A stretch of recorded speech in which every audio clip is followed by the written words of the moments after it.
골로새서 2장 8절 봅니다.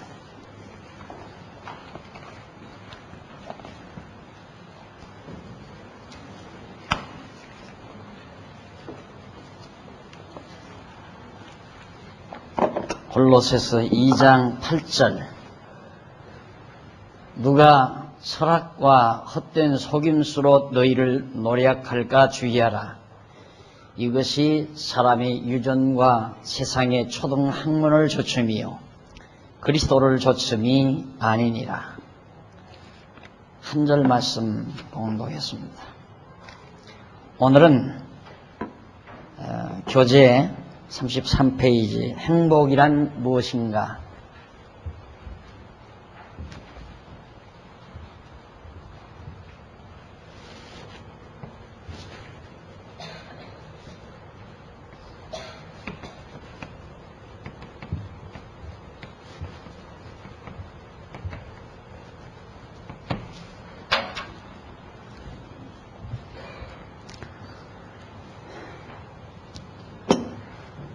어쩌면 인간이 세상에 살면서 가장 모든 인간에게 관심의 대상이 되고 있는, 그것도 최고의 관심의 대상이라고 할 수 있습니다. 행복, 인간이라면 어느 누구도 이것을 삶의 목표로 정하지 않는 사람도 거의 없을 겁니다. 결국 왜 사느냐라고 물으면 다른 대답은 할 수가 없잖아요. 다른 대답은 얻을 길이 없으니까 그냥 행복하기 위해 산다라고 대답하는 것이 바로 요즘 실존주의자들의 대답의 핵심입니다. 산다는 그 자체, 이것이 삶의 목적이고 사는 데는 행복하게 사는 것이 가장 가치로운 삶이다. 그렇다면 이 행복이 얼마나 많은 사람들의 관심거리며 또 중요사인가를 알 수가 있죠. 그런데 행복이 무엇이냐라고 물으면 천태만상입니다. 그 대답은. 그러니까 어느 것이 무엇이 행복인지도 모르고 이것이 행복할 거라고 생각하면 한번 그걸 또 추구해보고, 추구해서 얻어보면 별것이 아니니까 내가 또 잘못 짚었나 보다 싶어서 이것이 행복인갑다. 또 그런 말 있잖아요. 남의 밥에 든 콩이 더 커 보인다 라고 하듯이 자기의 삶은 항상 만족지 않아요. 그러나 남들이 사는 모습은 다 행복하게 보이는 경우가 많습니다. 그래서 죽는 날까지 행복을 찾아서 방황하다가 행복 자체를 만져도 못 보고 그냥 인생을 말아버리는 것이 대부분의 많은 인간들의 삶의 모습이 아닌가 싶습니다. 그렇다면 기독교가 말하는 행복이란 도대체 뭔가? 매우 중요한 주제가 아닐 수 없습니다. 기독교적 행복이란 앞에서 언급한 성경적인 복을 성도가 누리는 상태, 이걸 행복이라고 한다. 행복은 복을 누리는 상태를 행복이라고 말하죠. 복과 행복은 다르죠. 그래서 이는 일반적으로 생각하는 철학적 행복과 근본적으로 차별화가 된다라는 얘기입니다. 철학은 인간들의 사고에서, 사고의 관념적 사고에서 추출되는 내용을 철학이라고 할 수 있고, 때로는 인간의 경험에서 얻어지는 그런 것들을 철학이라고 그렇게 말할 수 있습니다. 그래서 철학하면 인간의 관념세계와 경험세계, 이 둘로 양분이 되면서 관념과 경험에서 얻어진 이론, 이걸 하나의 철학이라고 그렇게 생각을 하죠. 그러나 그렇기 때문에 기독교적 행복이라고 하는 것은 철학적 행복과는 본질적으로 차별화되어진다. 그렇다면 먼저 우리는 철학적 행복이란 뭔가 우선 철학적 견해부터 살펴봐야 되겠죠.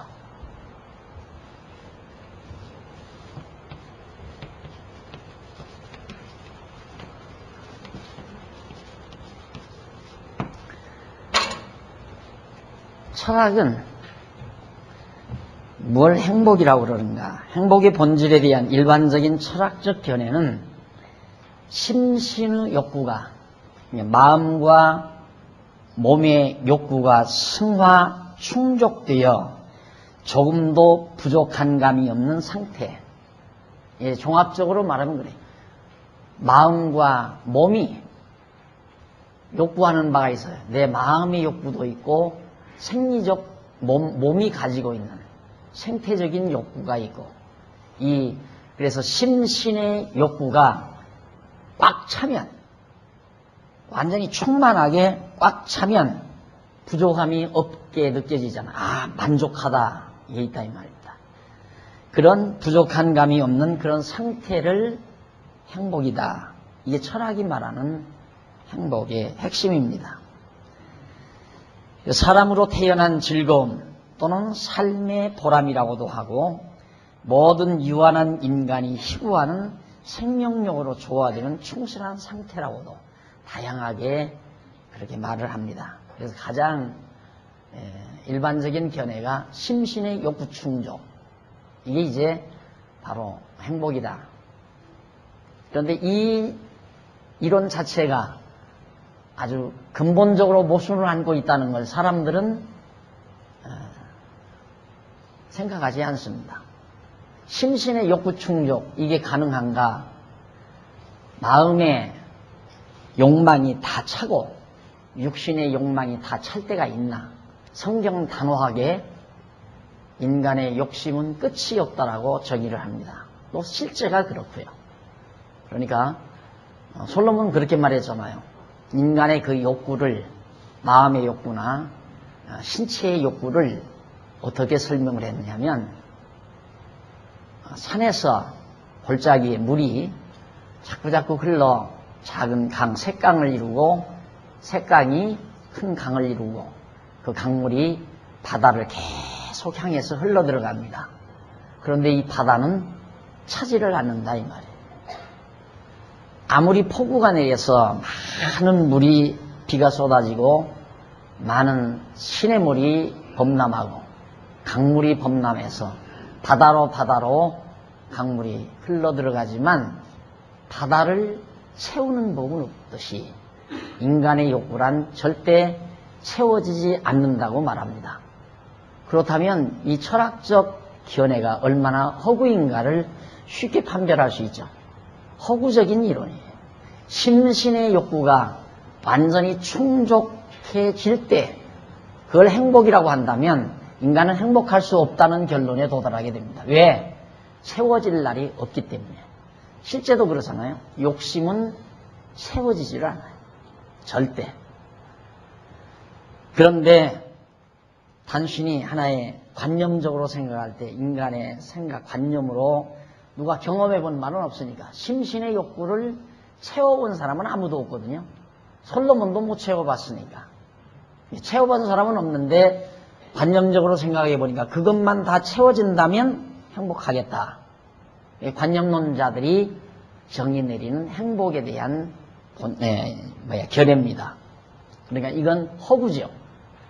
그래서 아까 제가 봉독해드린 골로새서 2장 8절, 철학의 속임수를 조심하고 그리스도를 좇으라는 바울의 말에 우리의 귀를 기울여야 될 필요성이 있다는 얘기입니다. 철학은 속임수예요. 불가능한 걸 가능한 것처럼 얘기해요.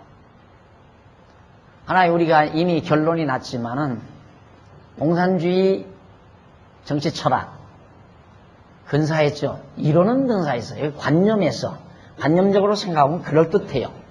그런데 그게 실현 불가능하다는 건 이미 100년도 채 못된 역사가 우리에게 웅변으로 잘 말해줘요.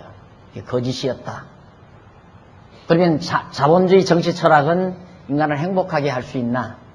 안 된다는 거 지금 현대 세계가 증명하고 있잖아요.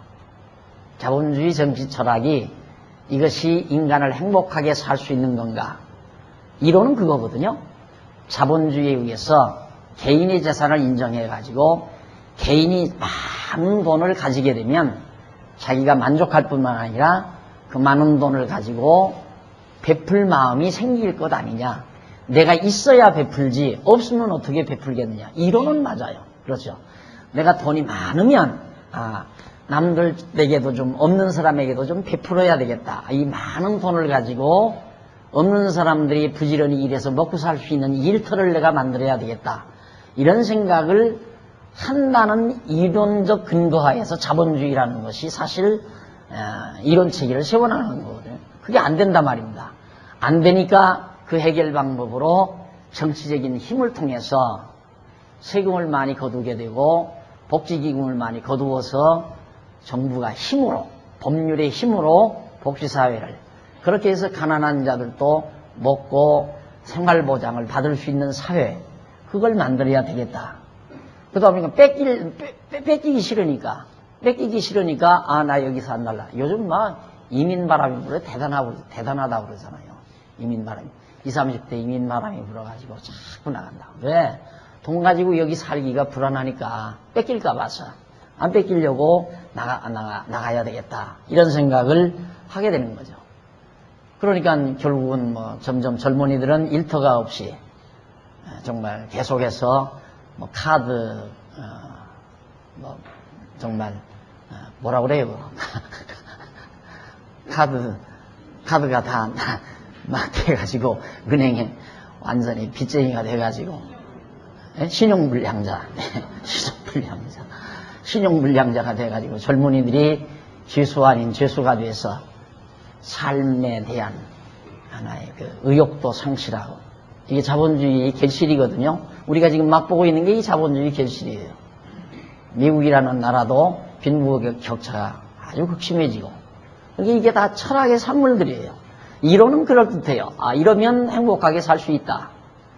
그러면 점점 나라가 부강해지고 힘이 있어지니까 힘있고 부강해진 나라들끼리 서로 잘하면서 살자. 그렇게 되는 게 아니라 힘만 조금만 더 세면 다른 나라가 힘 얻는 걸 영 두려워하죠. 그렇죠? 다른 나라가 힘이 얻는 걸 두려워한다 이 말. 내가 역시 힘을 가졌어요. 힘 있는 나라가 됐어요. 그럼 다른 나라가 힘 있는 나라가 되는 걸 두려워한다 이 말이죠.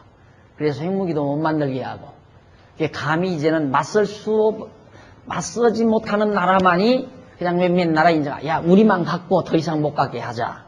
그렇게 해서 이제 다 그렇게 해놓는 거란 말입니다. 그러니 이것도 우리가 쏟고 있는 거예요. 우리나라 그거 좀 원자로 쓰려고 좀 실험 좀 했다는데 그거 가지고 왜 세계가 난리예요? 자기들은 핵무기 가지고 있으면서. 그것도 불공평한 얘기 아니에요. 이게 자본주의가 만들어 놓는 결과란 말입니다. 이거에 속으면 안 돼요, 여러분. 이것 갖고는 행복하지 않다니까. 앞에서 우리 다 했잖아요. 정치 방법으로 안 된다. 교육 방법으로 안 된다. 종교 방법으로 안 된다. 행복은. 그러니까 철학이라는 것이 얼마나 인간을 속이는 속임수인가를 우리 철저히 인정을 해야 돼요. 그걸. 자꾸 거기에 기대를 하면 안 돼요. 절대로. 그래서 오죽하면 여러분 지난번에도 예전에 세미나 때 제가 말씀드렸지만 이 세계를 지배하는 철학사상 체계가 헬레니즘과 그 다음 히브리즘 이 두 개입니다. 헬레니즘, 히브리즘. 헬레니즘은 서구문화, 히브리즘은 유대, 바로 이 종교, 유대 민족을 중심으로 한 역사, 이게 이제 중동 국가를 비롯한 그 히브리즘의 영향을 많이 받은 민족들이거든요. 이 두 개의 사상이 이 세계 모든 질서 체계의 기본 기초 사상 체계인데, 기독교 문화라고 하는 게 이제 헬레니즘과 히브리즘을 섞어가지고 거기에다가 이제 소위 그 사이에 범람하다 보니까 섞어질 수밖에 없죠.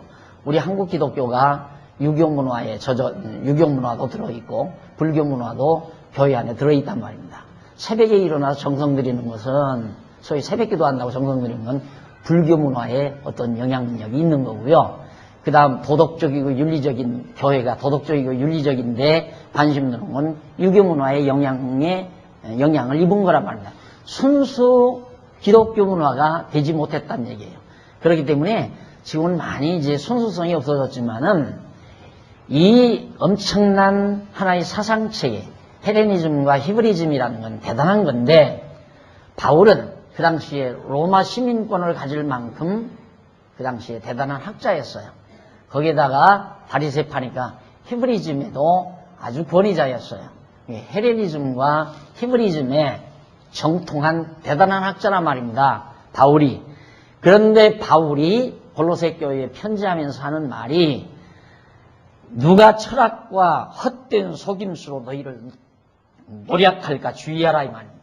노략당하면 안 된다. 속임당하면 안 된다 이 말이죠. 심신의 욕구가 성화 충족되어 조금도 부족함이 없는 상태가 행복이다. 이론은 그럴듯하지만 충족될 수가 없는 것이 인간의 욕구라 이 말이에요. 제가 한참 젊은 날에 농촌운동할 때 저희 은사, 내가 이제 젊은 날 좀 배웠던 은사님이 한 분 계셔서 잠깐 시간을 내서 한번 찾아뵌 일이 있었어요. 그랬더니 날더러 나는 이제 농촌에서 조그마한 약을 경영하고 있는데 자기는 엄청난 크게 사업을 벌이고 있단 말입니다. 근데 나한테 은근히 하는 얘기가 돈 좀 내놓으라 이거예요. 쉽게 말하면. 은사 찾아왔으니까 돈 좀 내놓으라. 그냥 단마디로 그랬어요. 1억을 가진 사람은 1000만 원이 모자라고 1000만 원을 가진 사람은 100만 원이 모자랍니다. 그리고는 싹 나와버렸어요. 그래서 그게 끄덕끄덕 하더라고요. 그게 끄덕끄덕. 세상이 그런 거예요. 그러니까 많이 가지면 만족할 줄 알지만 많이 가지면 100억대를 가진 사람은 10억대로 모자라요. 더 욕심 많은 사람은 100억대 가진 사람이 100억대 모자라는 거고. 우리네들은 그저 기백만 원 모자라서 늘 안타까워하고 기십만 원이 없어서 돈 꾸러 다니고 그런 사람들이 많지만 많으면 많을수록 더 많이 모자라는 것이 인간의 욕심이라는 건 아무도 부정할 수 없는 겁니다. 그러니까 인간의 욕구는 충족시킬 수가 없는 것이다. 따라서 철학이 말하는 심신의 욕구 충족이 행복이라는 말은 허구다 이 말이에요. 거짓말이다. 뿐만 아니라 사람으로 태어난 즐거움, 짐승들을 보니까 얼마나 사람으로 태어난 게 즐거운가. 이것도 그럴듯한 말이지만 현대인들 같으면 현대 젊은이들 같으면 차라리 동물이 낳은 때가 얼마나 많아요. 동물이 낫다고 생각할 때가 얼마나 많으냐 이 말입니다. 바다를 누비면서 한껏 자유롭게 헤엄치면서 먹거리를 구하며 신나게 신바람나게 살아가는 물고기들의 모습도 참 부럽고요. 또 천공을 마음껏 휘날아다니는 철새들의 모습도 참 부러울 때가 많죠. 너무 자유스러운 거니까. 우리는 내 조국의 땅이지만 바로 자기네들이 공연히 만들어 놓고 넘어가는데 뭐 입국료. 아니 남북한에 무슨 입국료를 받아요. 그래가지고 엄청난 돈을 주어야 또 넘어가고 하나님께서 만들어 놓은 금강산 구경 눈 있으면 다 보아야 볼 수 있는 자격도 있고 보아야 하고 더구나 우리 조국의 땅이니까. 그런데 근거 놓고 돈 받아먹고 이래 돈 받아먹고 저래 돈 받아먹고 몇십만 원을 가져야 그 금강산 한번 등반할 수 있는 이런 부자유스러운 세계. 또 춤 잘 추는 것이 인간의 모습이라면 춤 잘 추는 캥거루나 춤 잘 추는 동물들이 얼마나 많습니까? 그러니까 또 뭐 값비싼 토로바 이런 것들 동물들은 밍크는 한평생 밍크 오바만 입고 살잖아요. 동물이 부러운 때가 참 많죠. 자유스럽고 큰 전쟁도 없고 물론 동물 세계도 전쟁은 있지만 그러니까 인간으로 태어난 행복 인간답지 못하게 사는데 인간으로 태어난 행복이 뭐가 그렇게 되잖아요. 요즘에는 동물적 본능이 강할수록 예능적 소질이 있다고 생각을 해요. 요즘 사회가 예능이라는 게 참 천박하고 더러워져서 참 예능적 소질이 강하다. 그런 건 얼마나 동물적이냐에 따라서 예능적 소질이 있다 없다라고 평가할 만큼 그렇게 인간이 저질화돼 버렸다 이거예요. 인간이 되졌다고 하는 보람도 인간이 행복하다 그럴듯한 말이지만 그럴듯하지 못한 동물 세계는 야비성은 없잖아요. 아주 인간처럼 야비하고 교묘하게 그런 속임수는 없잖아요. 왜? 머리가 모자라니까 투박하고 동물 세계는 투박하고 직설적이고 솔직담백하고 인간 세계는 그것마저도 아주 야비하고 교묘하고 수책이 아주 정말 더러운 그런 인간성들로 엮어진 사회에서 너털웃음 속에 야비한 비수를 품고 있는 인간의 모습. 동물 세계는 솔직해요. 그냥 싫으면 와 하고 좋으면 그냥 꼬리 살래살래 지르고 솔직담백하지 그렇게 속에 야수 품은 인간은 없단 말이에요. 야수 품은 동물들은 없다 이 말이에요. 인간은 참 힘들잖아요. 그래서 역시 사람으로 태어난 즐거움 이게 행복이다. 동물들은 동물 나름대로의 행복이 있어요. 그 다음 또는 삶의 보람이라고 하며 삶의 보람이 행복이다. 그럼 삶의 보람이 뭔가? 산다는 보람이 뭔가? 뭐 의미가 있어야 보람이 있고 가치가 있어야 보람이 있는 건데 삶의 가치 묻지 말라는 건데 왜 사느냐라는 말 묻지 말라는 것이 지성인들의 한결같은 외침입니다. 왜 사느냐고 묻지 말아라. 그냥 사는 것이 사는 거다 이 말이에요. 그러니까 왜 사느냐는 답이 없으면 보람은 못 찾는 거예요. 보람이라는 것은 가치가 있어야 되고 가치가 있으려면 의미가 부여돼야 되고 의미가 부여된 가치가 얻어졌을 때 보람을 느끼는 거거든요. 그러니까 삶의 보람 얻는다는 것도 불가능한 이야기 또는 모든 유한한 인간이 희구하는 생명력으로 조화되는 충실한 상태 생명력이 넘치는 상태를 행복이라고 한다. 예, 아주 건강미가 넘치고 생명력이 막 활활 타는 거 그게 곧 행복이다.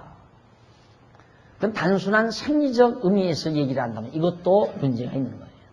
생명력이라고 하는 것은 건강하게 좋은 음식 먹고 뭐 좋은 육체를 가졌다고 해서 생명력이 넘치는 게 아니거든요.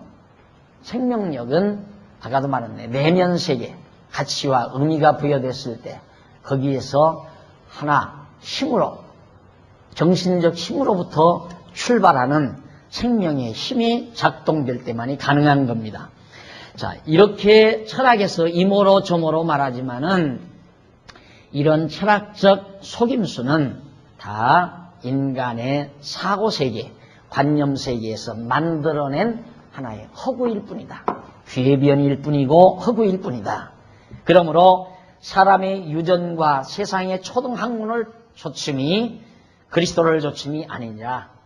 철학의 이론을 따르는 것은 바로 인간의 유전.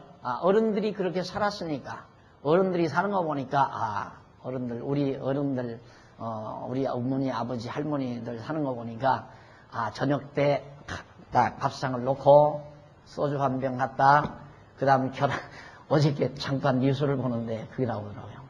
어느 분이 계란 반쪽하고 삶은 계란 반쪽하고 소주 딱 먹으면 세상만사 행복하다는 거예요. 예, 그런 거 보고 사는 사람은 유전을 받아요. 우리 아버지가 그걸 먹으면 기분 좋아하시고 행복해 하시더라.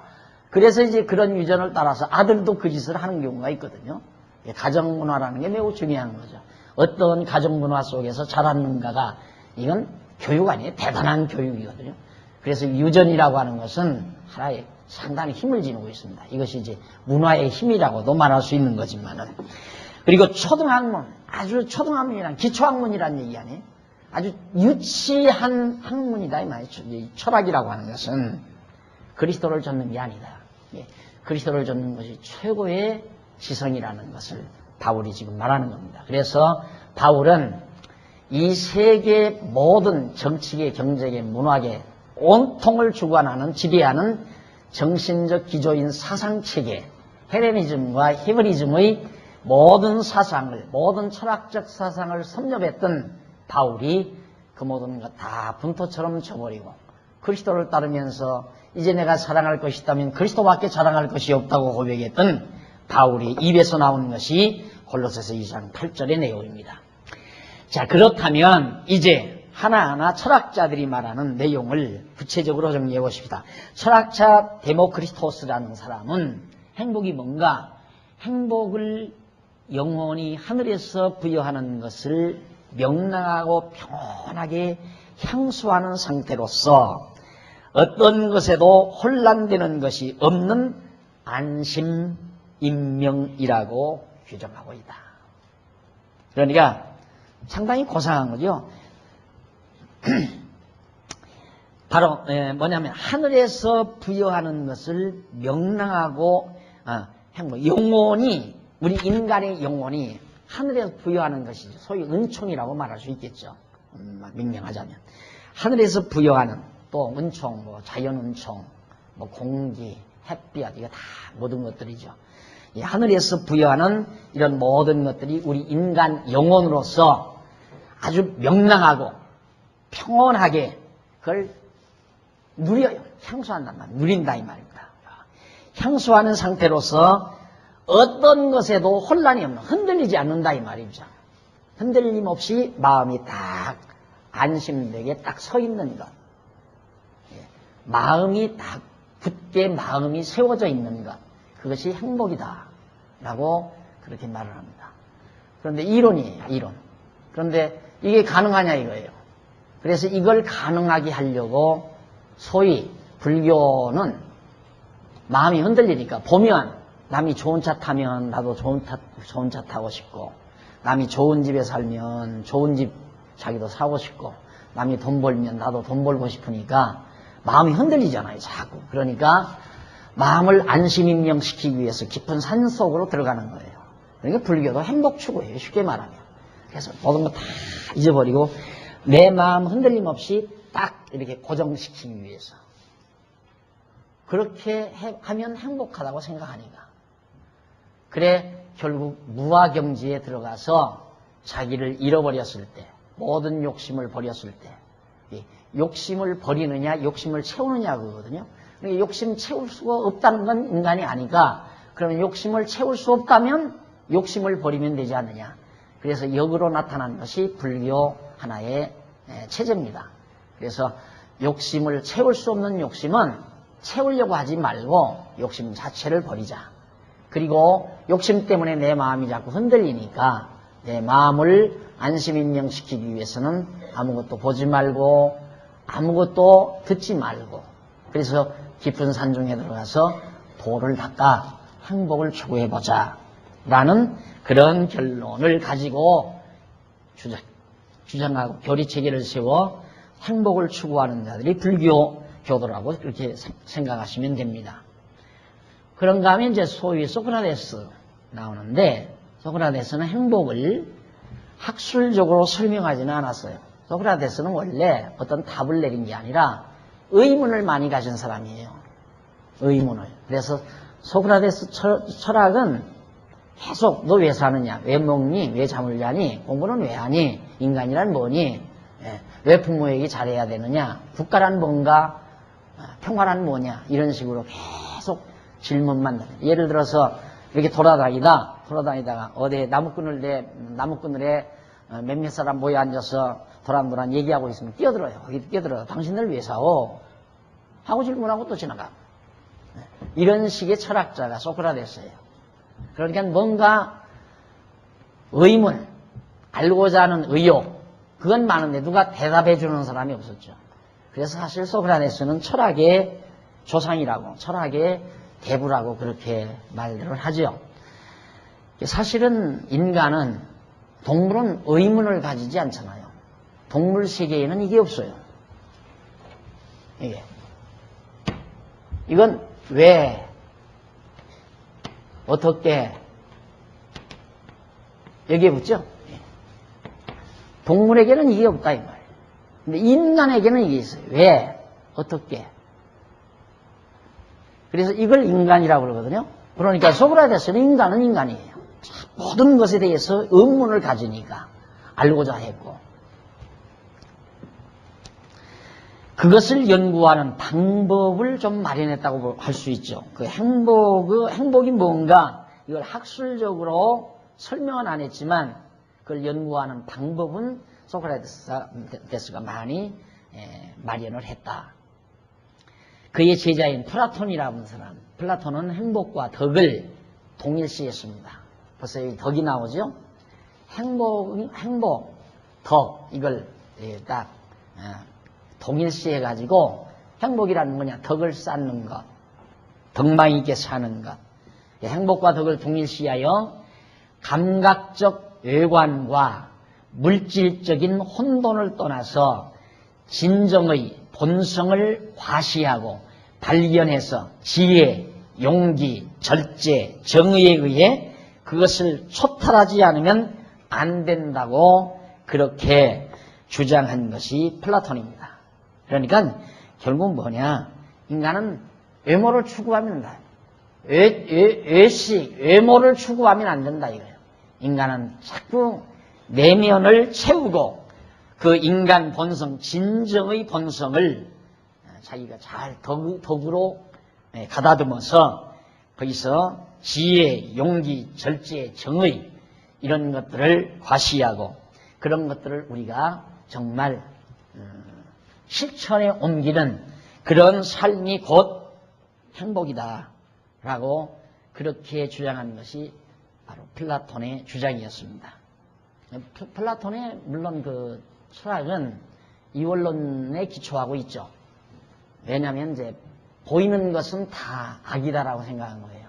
이게 보이고 만지고 이게 눈으로 보이고 이런 거 다 물질 세계는 전부 악한 거다. 근데 물질 이변에는 보이지 아니하는 참 존재가 있다. 정신 세계죠. 그래서 이디야 세계라고 그래요. 이디야 세계. 이디야 그것만이 진짜 참이고 그것만이 진짜 가치로운 거기 때문에 보이는 걸 추구하는 것, 물질 세계를 추구하는 것, 이건 다 죄악이다. 라고 그렇게 내세운 것이 바로 플라톤입니다. 그래서 완전히 이원론에 기초를 두다가 보니까 편협적인 생각을 가질 수밖에 없거든요. 그다음 아리스토텔레스는 그럼 뭐라고 그랬는가? 최고 선과 행복을 바로 플라톤하고 약간 비슷하죠. 덕을 주장한 플라톤이나 최고 선을 주장하는 아리스토텔레스나 그 바로 최고 선과 행복을 동일시해요. 덕과 행복을 동일시하는 거나 최고 선을 왜 덕이라고 하는 것은 도덕이라고 하는 것은 선 추구니까 선을 추구하는 거니까 말만 좀 다를 뿐이지 플라톤이나 아리스토텔레스는 같은 맥락에서 주장되는 겁니다. 최고선과 행복을 동일시했으나 행복은 인간의 고유한 형상과 본질을 최대한으로 실현하는 데 있다. 자기 실현. 인간 된 자기 실현을 하는데 그거 행복이다. 자기 실현이라는 게 바로 그거예요. 나를 실현하려면 현대인도 그러잖아요. 나는 꿈이 있다. 그럼 그 꿈이 뭐냐? 그 꿈을 이루기 위해서는 나는 이게 필요하다. 그래서 꿈을 꾸고 젊은 날에는 많은 꿈을 꾸게 만들죠. 그래서 꿈을 키우는 책들을 많이 보게 만들잖아요. 백설공주라든가 무슨 어렸을 때 아이들의 자꾸 동화 같은 거 익히게 하잖아요. 자꾸 꿈을 키우게 하기 위한 하나의 수단이에요. 그렇게 꿈을 키워놓은 다음 그 꿈이 많을수록 나이가 들면 그 꿈을 실현하기 위해서 이제 경쟁사회에 뛰어들어서 돈을 벌어야 하는 거죠. 돈 벌어서 그 꿈을 이루어야 되니까. 그러면 행복하다 이거예요. 그러니까 결국 알고 보면 심신의 욕구 충족을 하는 거나 똑같은 얘기예요. 꿈이라는 게 뭐예요? 마음의 욕구 아니에요? 마음의 욕구. 이렇게 했으면 좋겠다라고 하는 하나의 꿈. 그걸 우리가 솔직하게 하면 망상이지요. 망상. 그러니까 그런 망상을 이루기 위해서 부지런히 경쟁사회에 뛰어들어서 땀을 흘려 부지런히 돈 벌어가지고 그 돈으로 내가 꾸었던 꿈을 이루는 것. 그것이 행복이라고 생각하는 겁니다. 그것이 이제 아리스토텔레스가 말했던 행복이었고요. 그 다음 에피쿠로스라는 사람은 과도한 욕망에서 벗어난 쾌락이 모든 생자의 목적이다. 예, 과도한 욕망에서 벗어난 쾌락. 이 불교 문화와 불교 교리와 약간 비슷한 겁니다. 욕망을 버리는 것. 그래서 이 에피쿠로스가 주장한 사상 체계를 에피큐리아니즘이라고 하잖아요. 에피큐리아니즘. 왜 그러냐면 우리 쾌락주의란 말인데 이것이 이제 쾌락주의란 육체적인 쾌락이 아니라 에피쿠로스가 주장한 에피큐리아니즘은 정신적 쾌락이에요. 그러니까 이것도 역시 플라톤의 사상과 비슷한 거죠.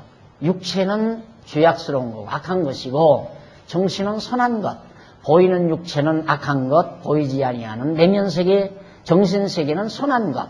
그러니까 정신적으로 쾌락을 누리는 것이 행복이지 육체적인 쾌락은 죄악이다라고 보는 거예요.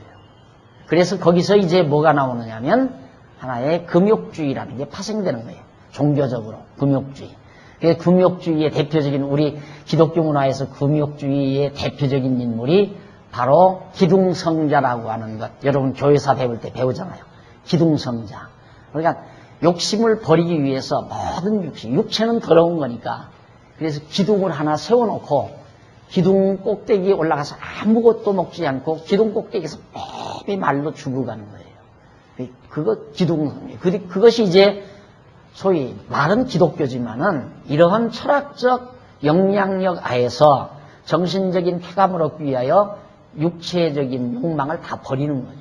불교 문화와 만나는 것들이에요.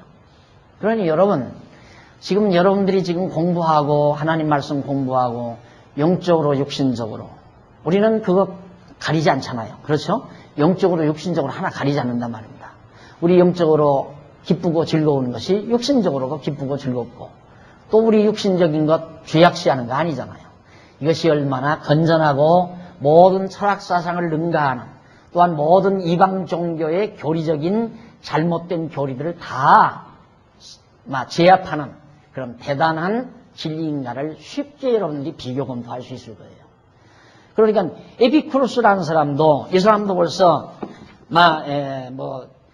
소크라테스 이후 플라톤, 아리스토텔레스 유명한 철학자들 아닙니까? 그런 사람들이 다 지나간 이후에 나타난 에피쿠로스가 소크라테스나 플라톤이나 아리스토텔레스 같은 이런 사람들의 사상을 다 섭렵했을 거란 말입니다. 에피쿠로스가.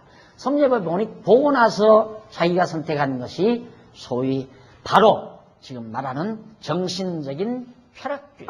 그래서 에피큐리아니즘이라고 하는 정신적 쾌락주의를 주장하는 겁니다. 이것이 진정으로 참 행복이다 라고 말하는 거죠.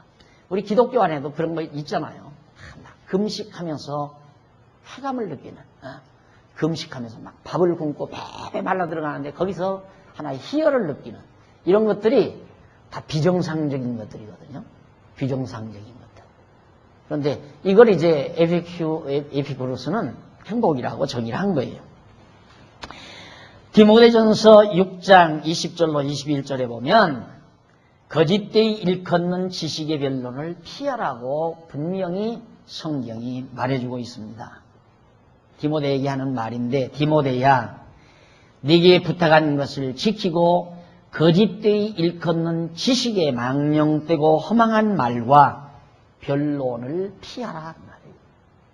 그럼 우리 실제 교회가 아니라면 우리는 거짓된 이론과 거짓된 사상, 우리 인간을 허구로 이끌어가는 모든 체제 속에 우리는 파묻혀 사는 거거든요. 아까 말했잖아요. 우리가 살아가고 있는 현실 이 사회는 철학의 기초를 두고 있어요. 어쨌든 철학 사상의 기초를 두고 있어요. 공산주의 사상도 공산주의 정치, 공산주의도 자본주의도 민주주의도 또한 공산주의도 할 것 없이 모두가 다 철학의 기초를 두고 있단 말입니다. 인본주의 철학 전부가 다. 그런데 이것이 다 허구란 말이에요. 인간을 속임수로 이끌어가는 것들이고 바울의 말 성경대로라면 성경대로 올 때 그럼 우리가 만약에 교회가 아니라면 우리는 허구에 묻혀서 속아가지고 한평생 살다가 그냥 죽어가는 그것이 우리 일 거란 말입니다. 그럼 우리가 왜 모였는가?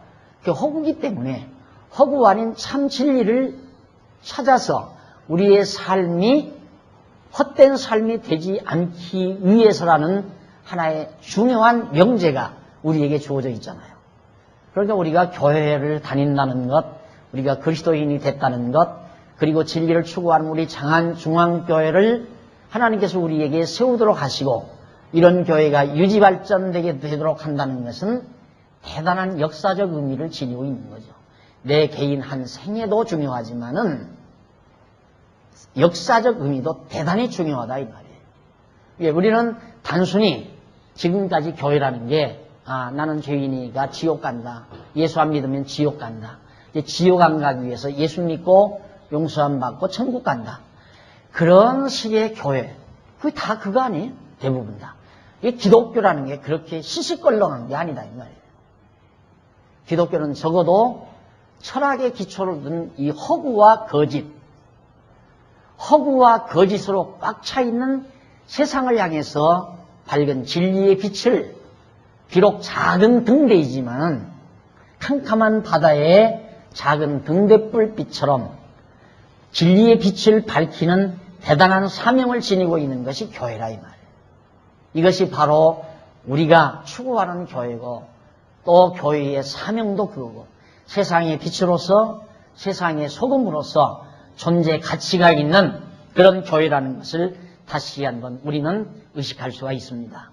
그래서 사도 바울은 디모데에게 제발 내게 부탁한다. 디모데전서라면 유언서, 마지막 디모데후서 유언서를 쓰기 직전의 편지예요. 한 1년 전에 썼던 편지인데 내게 부탁한다. 왜? 나는 머지않아 죽는다 그 말이거든요.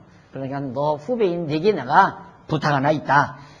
부탁한 것, 그거 다 앞에서 다 부탁했는데 그거 지키라. 그 부탁한 것이란 그리스도다 이 말이에요. 그리스도 진리, 기독교 진리. 이건 내게 꼭 부탁한다. 왜냐하면 거짓되이 일컫는 지식에 망령되고 허탄한 말과 변론을 피해야 된다. 정치이론. 그러니까 저는 밤 12시가 넘어서 보통 TV 토론 하잖아요. 그거는 어떻게든지 제가 시간만 있으면 보려고 합니다. 왜? 재미가 있어요. 왜 재미가 있는가? 해답이 없는데 재미가 있는 거예요. 해답이 없는데. 해답이 있을 수가 없죠. 진리라면 해답이 있죠. 진리 같으면 해답이 있는데 진리가 아니기 때문에 해답이 없어요. 그래서 그거 가지고 2시간씩 싸우잖아요. 연사들이 나와서. 나와서 싸우지만 마지막 해답은 결국은 공통점이 없네요. 그러니까 뭐 인터넷으로 들어온 의견이나 몇 개 들어보고 끝내십시다. 그리고 꼭 읽어주는데 반대편 이론 하나, 찬성편 이론 하나 딱 읽어주고 끝내라고. 결론은 여러분이 내십시오. 그 말이에요. 그 결론 여러분이 내라면 드러나면 안 하지. 내 멋대로 살면 되는 거 아니에요. 그리고 해답도 없는 것 가지고 왜 그럴듯하게 인간을 속이느냐 이 말이에요. 해답도 없는 철학사상 위에 해답도 없는 인간의 인본주의적 사고체계 위에 제도를 만들어 놓고 체계를 잡아놓고 거기에 복종하고 거기에 순응하고 거기에 따르라고 강압적으로 사법권을 동원해서 그래서 이 나라가 싫다 이 말이에요. 이 세상 나라가 그래 싫다 이 말이에요. 왜? 아닌데 거기에 억압당하면 살아야 되잖아요. 어차피 육신이 있으니까 할 수 없이 대한민국 국민이면 대한민국 국법에 순응하고 살아야 되죠. 그런데 그게 다라면 숨막혀서 못 살죠. 숨막혀서. 예수님도 이 땅에 오셔서 제자들이 예수님 로마 세금을 내라네요. 요즘으로 하면 주민세 내란다 이거예요. 주민세 내라고 그러네요. 그럼 너 가서 저 가서 고기 한 마리 낚아다가 아구리 벌려봐라. 거기 그러면 거기 동전 2개 들어있을 테니까 네 거하고 내 거하고 갖다 내라. 또 한 사람이 와가지고 로마 동전을 가지고 와서 아니 로마에 세금을 바쳐야 됩니까? 바치지 말아야 됩니까? 물어요. 그렇게 예수님 꼬투리 잡기 위해서 예수님을 책 잡기 위해서 그걸 물었거든요. 그러니까 예수님이 있다가 가서 그 동전을 가져와 보라고 그래요. 가져다 주니까 그 동전에 있는 화상이 이게 누구의 화상이냐 그러니까 카이사의 화상입니다. 그래 카이사 건 카이사에게 갖다 주어라. 그럼 카이사 거니까 카이사에게 주어라. 그러니까 로마 법대로 세금 내줘라. 그 전에 세금 나올 때는 아들은 세금을 면하되, 그러나 내가 땅 위에 있으니까 세금을 낸다 그러면서 이제 거기에서 꺼내가지고 세금 내게 했듯이. 그런 심정이니까 살지, 솔직히. 예. 만약에 이 세상 나라의 규범으로서 그 법치 국가 속에서 사는 것이 내 삶의 전체라면 세상 답답하고 괴로워서 이거 어떻게 살아요? 예? 아닌 걸 가지고 뒤집어 씌워서 억압하고 강제적으로 정말 안 하면 잡아다가 가두니까 할 수 없이 해야 하면서 살아야 하는 이런 세상이 다라면 못 사는 거지, 답답해서. 그러나 육신세계에 머무는 동안 하나님께서 연단시키기 위해서 주신 하나의 체제이기 때문에 세금 내라면 세금 내고, 우측 통행하라면 우측 통행하고, 신호 위반하지 말라면 신호 위반하지 말고, 그리고 그냥 사는 거죠. 그래서 우리의 나라는 이 세상 나라가 아니라 이 말이에요. 하나님의 나라, 영원한 나라, 정말 가치 있고 의미가 분명하고 보람 있는, 정말 진리가 바탕이 되어져 있는 그런 하나님의 나라가 우리의 영원한 나라이고, 그 나라가 있기에 우리는 견딜 수 있다는 얘기입니다. 마치 여행자가 자기 고향에 집이 있기 때문에 여행 떠나서, 무전여행 떠나서 때로는 열차역에서 하룻밤 보낼 수도 있고, 때로는 남해 헛간에서도 하룻밤 보낼 수 있고, 때로는 들판에서 텐트 치고 하룻밤 보낼 수 있습니다. 자기의 삶이 일평생 그거라면 못 살지만은 내 여행을 마치면 내 고향집, 아버지가 계시고 어머니가 살아계신 따뜻하고 아름다운 가정이 있기 때문에 잠시이지만은 고생하면서 여행을 즐길 수 있는 것처럼, 오늘도 우리가 이 지구 속에 7, 80년 여행 떠나왔다 생각을 하고 살아가니까 어떠한 수몰과 어떠한 부조리가 이 땅에서 행행한다 할지라도 견뎌내가는 거죠. 아마 그러지 않았다면 나 오늘 아침 밥 안 먹었으면 밥 못 먹었을 거예요. 아침 뉴스 보고. IAEA에서 또 조사 나왔대요. 조사 나왔다고 지금 일부 도착했대요. 자기들이 뭔데, 왜 다른 나라 다 가졌는데 왜 우리는 못 가지게 해요? 열통 터지잖아요. 우리도 못 가지면 인간적으로 생각하면 참 위험스럽잖아요. 중국은 가지고 있죠. 일본도 저렇게 자꾸 일어나고 자꾸 미국하고 아첨해가지고, 미국이 지금 일본도 어떻게 유엔 뭔 국가야? 유엔 상임이사국으로 집어넣으려고 은근슬쩍 지금 운동하고 있고. 그럼 양쪽에서, 그럼 우리는 샌드위치 될 거 아니에요. 우리도 원자탄 몇 개만 만들어 놓으면 우리도 당장 유엔에서 이사국으로 대한민국 좀 들어오시라고 할 수 있을 건데. 아침밥을 어떻게 먹어요? 그 뉴스를 보고. 그런 부조리한 세계에서. 안 늙거나 말거나 나는 그냥 20년 살다가 죽을 건데 뭐. 이렇게 생각하면 할 말은 없지요.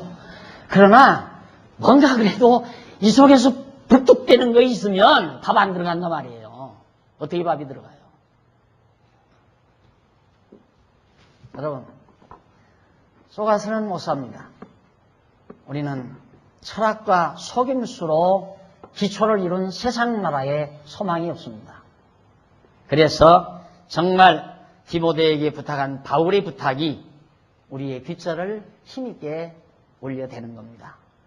이 귀한 행복을 우리가 추구하는 그런 바람직한 그리스도인으로서 다음 시간 성경적인 견해는 뭔가, 진짜 행복이란 성경적으로 무엇을 말하는가를 말씀드리기로 약속하고 오늘 강의 여기서 마무리합니다. 기도하십시다. 살아계신 하나님 아버지, 세상이 어둡고 거짓으로 가득 차 있습니다. 이런 세상에 우리들을 잠시 다녀오라고 여행을 보내셨습니다. 우리는 이 지구에 잠시 여행 떠나서 이런 모습 저런 모습을 관찰하고 지금 살아갑니다. 하나님의 영원한 나라가 있기에 좌절하지 아니하고 잠시는 고생스럽지만 장차 받을 영광과 좋게 비교할 수 없다는 이 확신을 가지고 우리는 이 여행을 즐기면서 하나님 나라의 소망을 가지고 사는 귀한 백성 삼아주신 걸 다시 한번 감사드리면서 우리의 삶을 통하여 좀 더 하나님 나라에 가까이 다가서는 슬기로운 종들 되도록 역사하시옵소서. 예수님 이름으로 기도드립니다. 아멘.